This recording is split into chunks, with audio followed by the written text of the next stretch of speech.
Já imaginou se, como no sonho de Tiago, as eleições fossem uma questão de sorte?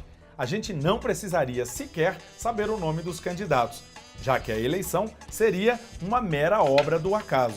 Você ficaria confortável? Acreditaria no eleito? Não. Não acreditaria. Felizmente, desde que o Brasil retomou a democracia, nossa legislação eleitoral nos dá boas condições para conhecer cada um dos candidatos. Além disso, os meios de comunicação veiculam as mais variadas informações sobre o tema. E na época das eleições, são muitas as instituições que promovem debates e fóruns em torno do assunto. Tudo isso ajuda a garantir nosso direito à livre escolha. Se não houver uma atitude realmente cidadã em relação ao voto, estaremos deixando a sorte decidir nosso futuro. Além disso, toda vez que você vai às urnas sem convicção e desinformado, você está abrindo mão do seu direito de escolher. E mais, o voto impensado faz com que sejam eleitos políticos descomprometidos com interesses coletivos.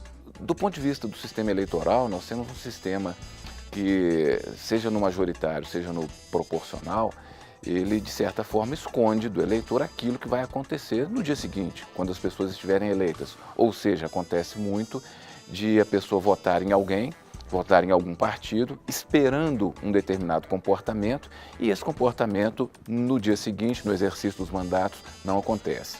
É bom lembrar, o voto afeta diretamente não apenas um grupo, mas a todos os membros de uma comunidade, seja essa um município, um estado, uma nação e até mesmo a comunidade internacional. Assim, o exercício consciente do voto pode assegurar o bem-estar e a garantia dos direitos a todos. Por isso, também é nossa responsabilidade mostrar a todos que pretendem nos representar qual é a postura ética que se deseja de um candidato, pois só assim estaremos em condições de exigir deles a conduta adequada. Tem que prometer e fazer, né? Verdade. Honestidade em primeiro lugar, né?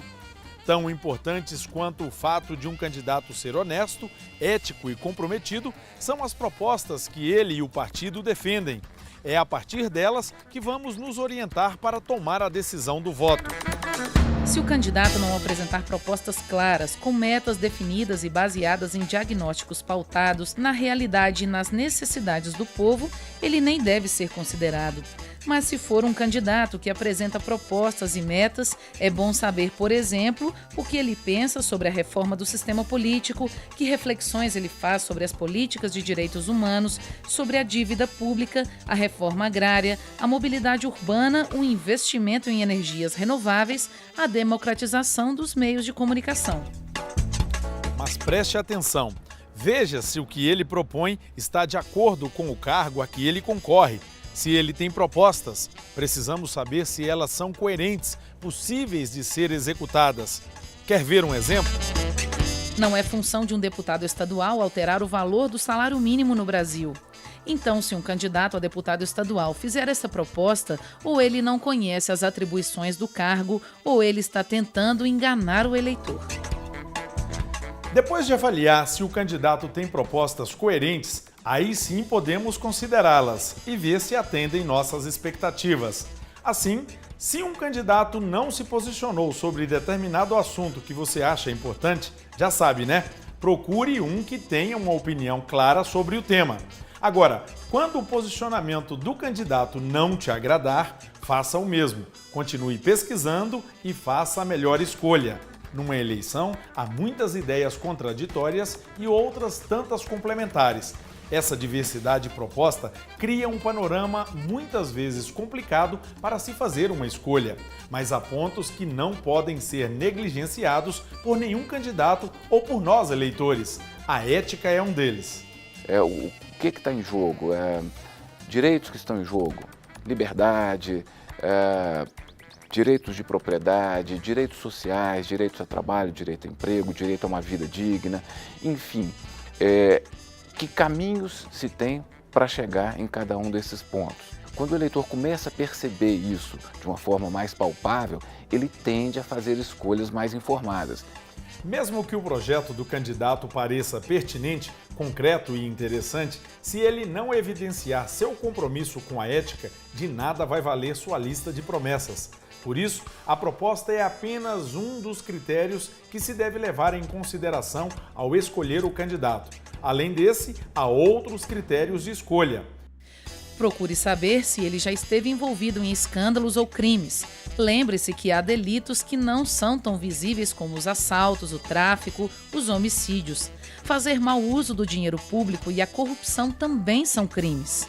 É bom saber ainda se o candidato já exerceu cargo público. Se já, descubra qual foi sua conduta e se as pessoas ficaram satisfeitas com o mandato dele. Outra coisa importante é saber de onde vem o dinheiro que financia a campanha do candidato, principalmente aquele doado por empresas. Ele precisa ser claramente identificado. Ao saber a origem desses valores, o eleitor consegue entender com mais clareza com quem esse candidato está comprometido. E não é só isso. Uma campanha em que a movimentação do dinheiro não é abertamente declarada, em que o eleitor tem dificuldade em saber de onde ele vem, sugere a existência de práticas corruptas. Esses são só alguns dos critérios que vão ajudá-lo na hora de votar. O importante é que você conheça bem cada um dos candidatos. Procure esmiuçar a vida e a proposta de cada um deles. Vale procurar na internet, assistir aos debates, aos telejornais, ler as notícias, conversando com o maior número possível de pessoas até o dia da eleição. Mas apesar de todo o nosso esforço, não há garantia de que o candidato no qual votamos, caso eleito, cumpra o mandato exatamente como imaginamos. Por isso mesmo, nosso dever de cidadãos continua depois das urnas. É muito importante monitorar as atividades dos eleitos para saber se eles estão cumprindo com as propostas feitas durante a campanha e assegurar-se de que, enquanto mandatários de cargo público, eles tenham atitudes condizentes com a conduta ética deles esperada. Temos o direito de saber o que os políticos eleitos estão fazendo. Para isso, pode-se criar grupos de acompanhamento dos poderes executivo e legislativo e, por meio deles, exercer o controle social sobre a ação política dos eleitos. O acompanhamento das ações dos governantes possibilita denunciar casos de corrupção e de graves desvios de conduta. Possibilita também o fortalecimento das lutas por direitos, fazendo com que os mandatos se tornem mais participativos e coletivos.